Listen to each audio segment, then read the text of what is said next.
Mesdames, Messieurs, bonjour et bienvenue à Espace Digital. Espace Digital, c'est votre émission qui traite des questions de l'économie numérique. Aujourd'hui, je reçois avec moi sur ce plateau M. David Tsassé. Il est expert en marketing digital. Il est également expert en management de projets et programmes de transformation digitale. Bonjour, M. Tsassé. Bonjour, Collins. Merci d'avoir accepté notre invitation. C'est un plaisir pour moi. Aujourd'hui, nous allons parler des questions de la transformation digitale. D'entrée de jeu, c'est quoi la transformation digitale? Donc, c'est un terme qu'on utilise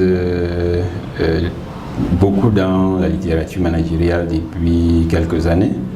Et ça renvoie en réalité à un processus qui permet à une organisation, une entreprise, d'intégrer les technologies digitales dans ces processus, dans tous les processus de l'entreprise, afin bien évidemment de pouvoir tirer les bénéfices qu'offre l'économie numérique. Donc la transformation digitale, s'il faut le résumer simplement, c'est le processus qui va consister donc à informatiser tous les aspects des activités de l'entreprise, des approvisionnements en passant par la production, le recrutement des clients, le marketing, la gestion de la relation client, la gestion des ressources humaines et bien évidemment les process de management et la finance et les process de management. Donc tous les aspects de l'entreprise sont concernés par la transformation digitale. Très bien. Donc, on peut comprendre la transformation digitale comme étant l'intégration des technologies innovantes pour l'optimisation des performances d'une entreprise. Alors, dans cette philosophie, comment une entreprise doit-elle s'organiser pour aborder la transformation digitale?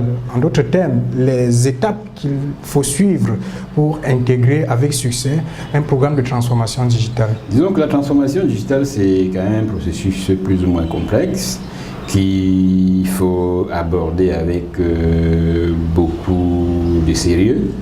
Et lorsqu'une entreprise souhaite s'engager dans la transformation digitale, il faut relever en passant que ce n'est pas une option aujourd'hui. Toutes les entreprises qui veulent survivre doivent se transformer digitalement si elles ne le sont pas encore. Elles doivent faire le choix entre deux options de transformation digitale. Elles peuvent choisir soit de faire ce qu'on appelle l'optimisation digitale ou encore de se lancer dans la disruption digitale. Donc l'optimisation digitale, c'est en fait elle ne change pas son modèle d'affaires, donc elle ne change pas son secteur d'activité, son modèle d'affaires, mais elle utilise les technologies digitales pour tirer profit des avantages qu'offre l'économie numérique.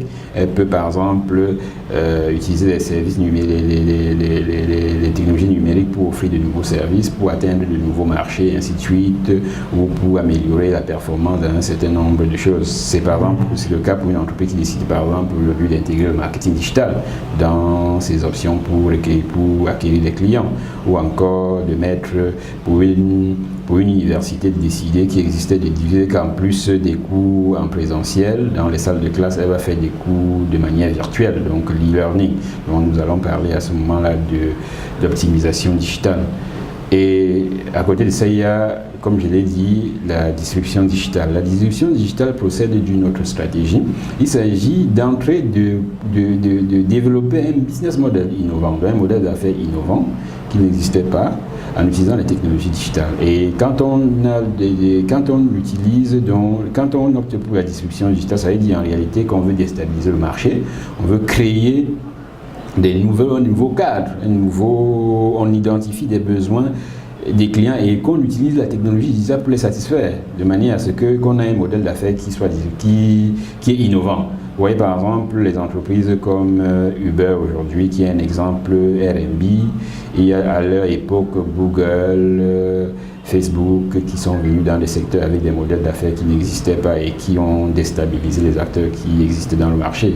Donc pour faire la disruption digitale, il faut faire beaucoup de recherche et développement pour pouvoir s'engager dans le volet de la disruption digitale. Donc une fois qu'on a choisi l'option qu'on doit utiliser en termes pour se transformer, alors bien évidemment il faut engager une certaine démarche. Le premier aspect de la démarche, c'est de pouvoir faire ce qu'on appelle le diagnostic stratégique, qui consiste à analyser l'environnement externe de l'entreprise, l'environnement avec une priorité sur l'écosystème digital. Donc il s'agit de faire un diagnostic de l'écosystème digital pour identifier réellement les problèmes ou les opportunités qu'on peut saisir en utilisant la technologie.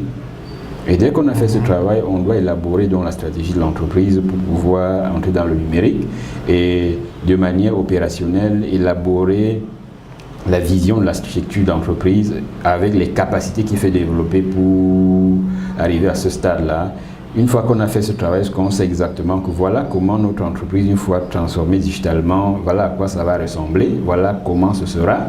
On doit maintenant s'asseoir et faire ce qu'on va appeler le Capacity ou Capability Assessment, qui consiste donc à pouvoir analyser et évaluer les capacités actuelles de l'entreprise. Et dès qu'on a fait l'évaluation des capacités actuelles de l'entreprise, on doit faire la comparaison entre les capacités actuelles de l'entreprise et la vision de l'entreprise, de la projection, la vision, la projection de l'entreprise une fois qu'elle est digitalement transformée. Et cette comparaison-là, qu'on appelle généralement l'analyse d'écart, va nous permettre de dégager effectivement quels sont les nouveaux